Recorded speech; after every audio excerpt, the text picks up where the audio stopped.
Nekoč se je v gozdu vnel strašanski prepir. Jaz sem najpomembnejši, ne, najpomembnejši sem jaz. Kje pa, od nekdaj je veljalo, da sem jaz tisti, ki sem najpomembnejši. Dajte, prepirate se za oslovo senco, od nekdaj sem jaz najpomembnejši. In tako je to trajalo ves dan, vse tja do večera, namreč oko, noga, roka, nos in želodec so se prepirali o tem, kdo izmed njih je najpomembnejši. Jaz sem najpomembnejše, je trdilo oko. Jaz vendar gledam in vidim. Že, je rekla noga. Ampak ti gledaš, vidiš, jaz pa vas odnesem tja. Brez mene se bi ne mogli premakniti nikamor. Jaz pa vas nosim okrog po svetu. Že, je rekla roka, ste pozabili name? Oko ti vidiš in gledaš, noga, ti nas seveda odneseš do tja. Kdo pa stvari prijema, kdo grabi in nosi? Jaz sem tista. Dajte, prosim vas lepo, je rekel nos.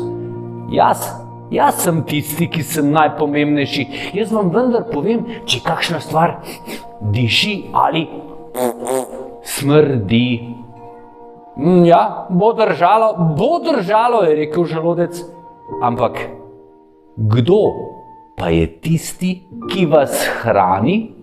Kdo je tisti, ki je za vas? No, brez mene ste popolna nula, ničla. In spet, od začetka do konca, jaz sem najpomembnejši, ne, jaz. In tako, ker se niso mogli zediniti, je oko svetovalo. Takole bom naredilo. Zaprlo se bom in ne bom več gledalo za vas in bomo videli, kdo je najpomembnejši. Nič lažjega, je rekla noga. Takole se bom lepo zleknila in ne bom mignila niti s prstom na nogi. No, če ne boš ti migala s prsti na nogi, pa ne bom jaz migala s prsti na roki, je rekla roka. Samo takole bom visela ob telesu. Prav, se je strinjal tudi nos. Jaz ne bom več vohal za vas in vam ne bom povedal, če kaj diši ali smrdi. Dobro, se je strinjal tudi želodec. Ne bom več jedel za vas. In tako se je oko zaprlo, noga zleknila, roka visela, nos ni vohal, želodec ni jedel. Minil je kakšen dan ali dva, prav nič se ni zgodilo. Toda tretji dan je oko takole čisto malo odprlo veko in pogledalo naokrog. Ampak je videlo nekam čudno, megleno. Ja, tudi noga se je nekam čudno počutila, takole brezvoljna je bila in prav težko ji je bilo pomigati s prsti.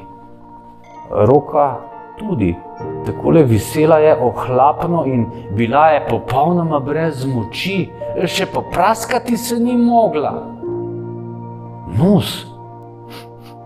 Nos je takole vohal in vse je imelo enak vonj. Niti ni dišalo, niti ni smrdelo. Želodec pa je samo čakal. No, naslednjega dne je oko, nogo, roko in nos postalo že malce strah. Kaj če bomo umrli?